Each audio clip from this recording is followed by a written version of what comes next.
Good afternoon, long time no see. This afternoon I brought you out to the sunny fields of Dorset. That's where I am right now.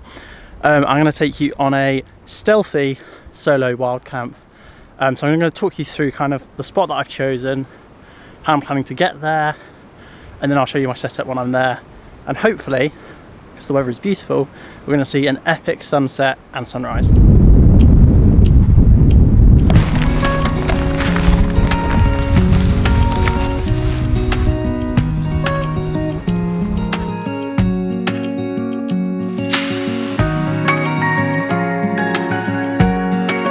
Just quickly going to talk about why I've chosen the route that I'm taking. And basically what I've done is I've come up away from the coast path, up inland, and I'm going to walk across and then I'm going to drop down to where I want to camp around sunset. So hopefully I can take photos of sunset, get some nice filming done, and then set up camp just as it turns dark. And hopefully then less people will be around. I'm also on a section of coastline where there's quite a lot of caravan parks, and so I just don't want to draw attention to myself and walk through those.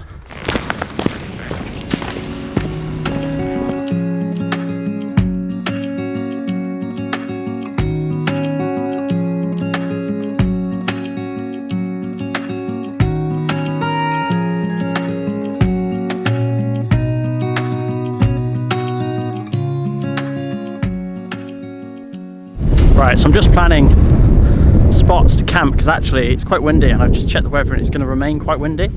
So as it is still basically winter, I do actually need to be a little bit careful. Fortunately I have loads and loads of warm clothing in my bag for overnight, as well as a Rab Solar 3 sleeping bag which has a comfort level of 0, and it's only meant to get down to 4 degrees tonight, so I should be fine. But yeah, I'm just debating places where I can be out of the wind. And this is something you need to consider if you're going to go wild camping yourself. Not to just solely fixate on camping in the one spot. You need to have a variety of different spots just in case the weather changes things up.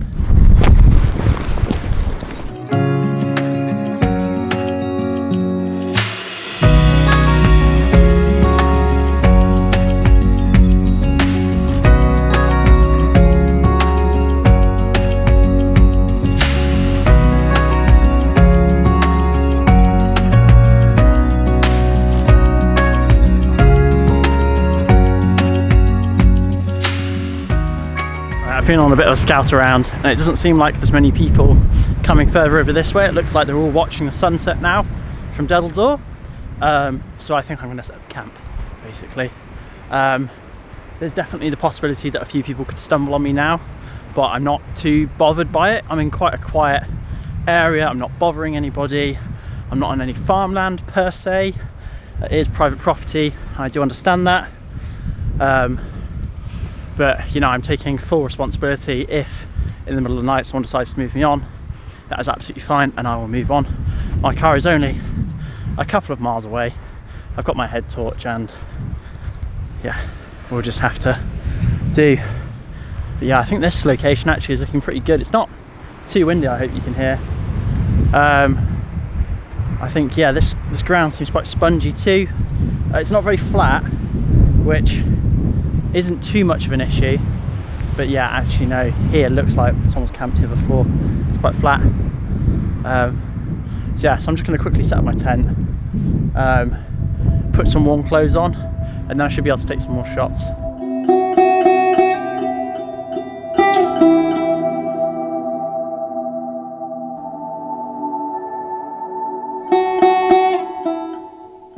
Down now, and yeah, it's time for dinner. What I actually do for these one-day hikes, I use a Huel's Hot and Savoury. So this is what it looks like. It's like a dried meal, and what I do is I just bring a thermos like this one with me, full of boiling hot water that day, and then all you do is you just top it up to, there's a fill line which is probably about there. It might look a bit watery to begin with, but that's not really an issue. Looks a bit weird right now, but just give it a stir. And then what you have to do is you just have to leave it for 5 minutes. I thought I'd quickly show you it before I devour it all. This is what it looks like. It looks exactly like macaroni cheese. It's really tasty, although it actually hasn't got any cheese in it. It's totally vegan, and I love it just because it's dead convenient. I don't need to bring a gas burner with me. So most people when they come out camping will have some sort of gas burner on them and they'll have to sit there and cook, but I actually don't need to cook. I can just bring this with me, bring a hot flask, and then it's basically just good to go.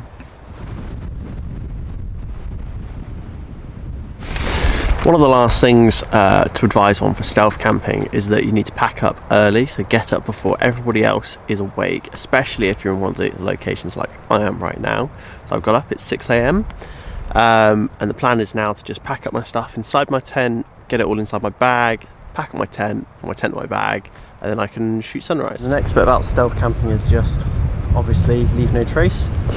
So if you can see that, this is where I slept. There's nothing else here, it's just a feather. So yeah, onwards and upwards.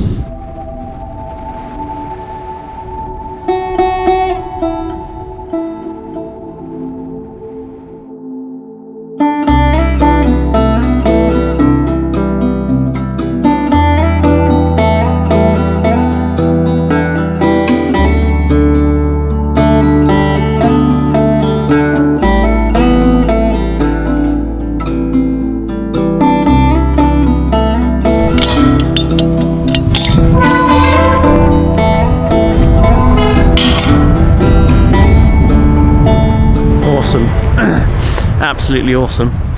So to keep in tune with my stealthy camping, I'm actually gonna walk back kind of the stealthier, more back trodden route inland for a few reasons, but mainly because I've walked over the coastal path to Lulworth Cove before and it's just not that pleasant. I'd much rather hike up this hill further inland and then walk across, and hopefully I'll also get out of the wind a little bit because my hands are starting to freeze.